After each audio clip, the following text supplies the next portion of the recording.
Let's boost your English skills. Hello, listeners. Welcome back to the Boost English podcast. I'm your host, Olivia. It's a bright spring morning here in New York City.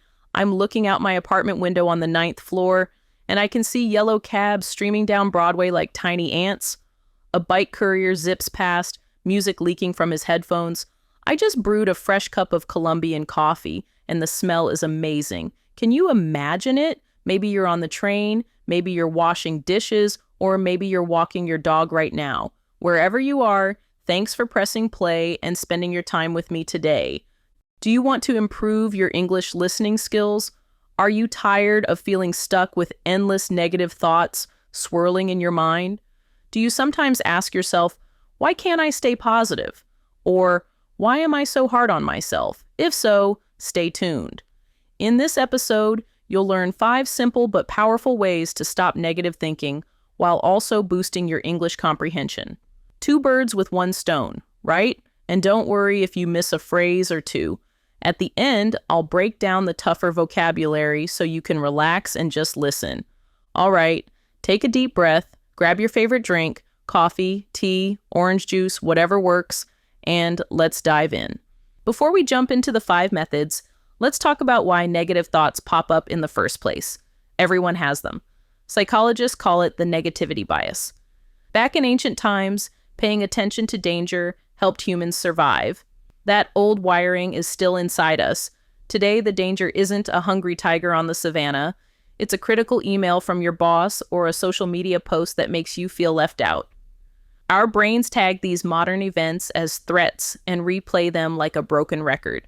What about you? Do you catch yourself replaying awkward conversations over and over? Negative thoughts can feel heavy and sticky, but the good news is we can learn to shift them. Imagine your mind is like Times Square at midnight, bright billboards flashing, taxis honking, crowds moving in every direction. Negative thoughts are those huge red sale signs pulling your attention. If you don't choose where to look, the ads choose for you. Today we'll practice choosing. Ready? Here are 5 methods to stop negative thoughts and reset your mood. First, name the thought. When you notice a negative idea, pause and label it like a file on your computer. Say to yourself, this is a worry about money, or this is self-criticism about my accent. By naming, you create distance. You become an observer rather than a victim. Give it a try. Think of the last negative thought you had this morning. Maybe it was, I'm going to fail my presentation. Now say out loud, I am noticing a fear of failure. Did you feel the shift? The thought loses its grip the moment you name it. Second, challenge the story. Negative thoughts often sound like news headlines, dramatic, extreme, and sometimes inaccurate. Ask yourself, is this the full story?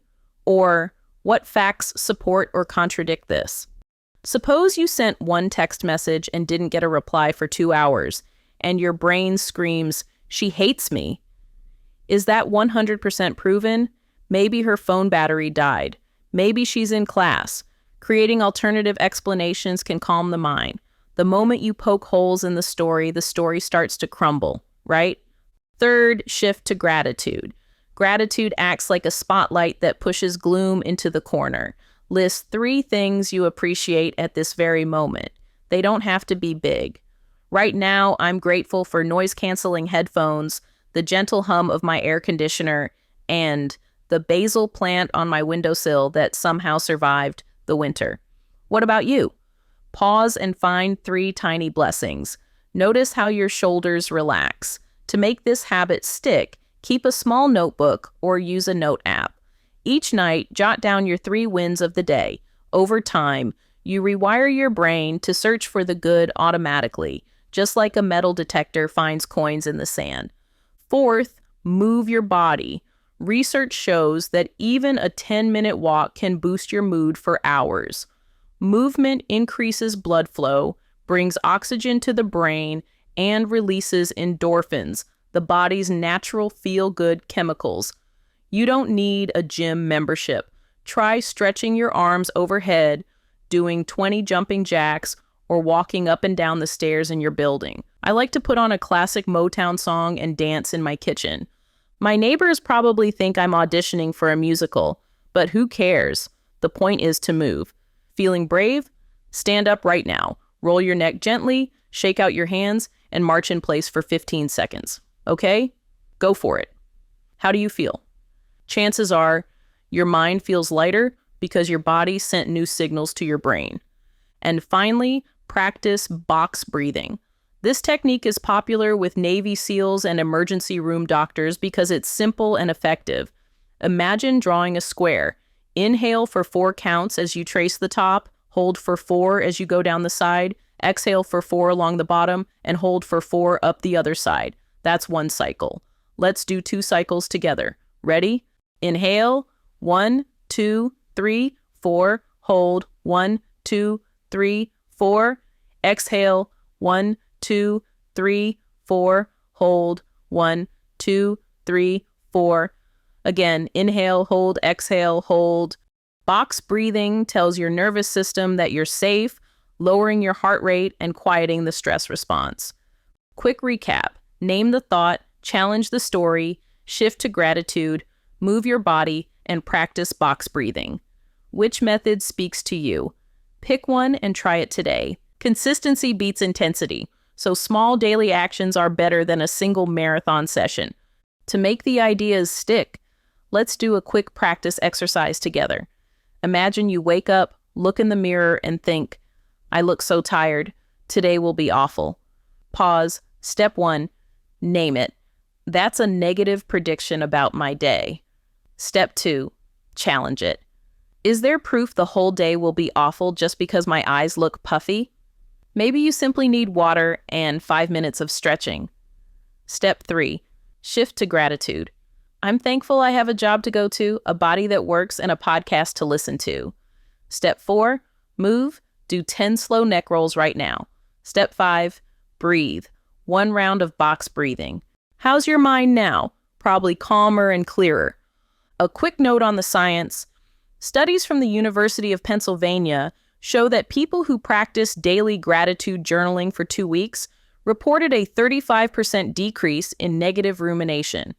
Meanwhile, a Stanford study found that naming emotions activates the prefrontal cortex and reduces activity in the amygdala, the part of the brain that triggers fear. Even if you don't remember the brain parts, know that these methods are backed by real research, not just positive thinking slogans.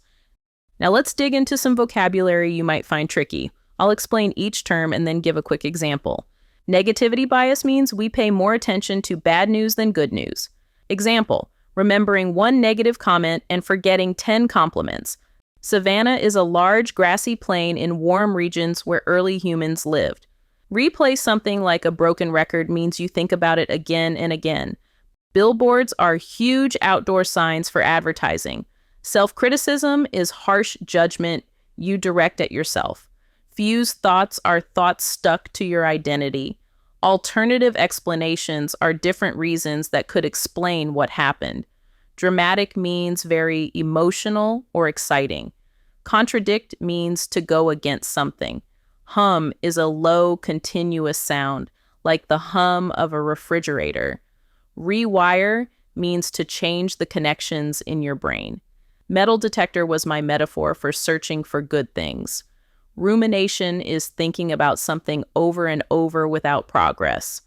Endorphins are chemicals your body releases during exercise that reduce pain and increase pleasure. Prefrontal cortex is the front part of your brain involved in planning and decision-making. Amygdala is the small almond-shaped part involved in fear. Evidence-based means supported by research. Heart rate is the number of beats per minute. Consistency beats intensity means regular small efforts are stronger than a single huge effort. Marathon session is an activity that lasts a very long time without stopping. Flare-up means to become strong quickly. Behind the scenes means what happens when the camera is off. Glimpse is a quick look. If any of these words are still unclear, rewind this section and listen again. Repetition strengthens memory, right? Before you go, here's a quick challenge for you. For the next 7 days, start each morning by naming 1 negative thought and replacing it with gratitude. At the end of the week, take a moment to reflect. Did you notice any changes in your mood, your focus, or how you speak to yourself? Even small shifts can make a big difference over time.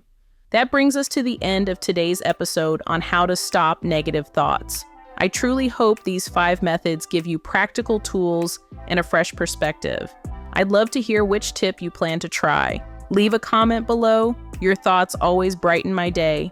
If you found this episode helpful, please hit the like button, share it with someone who might need a positivity boost, and don't forget to subscribe so you never miss a lesson.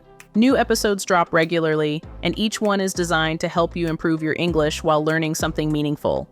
Until next time, keep practicing, keep smiling, and keep moving forward. You've got this. Bye for now.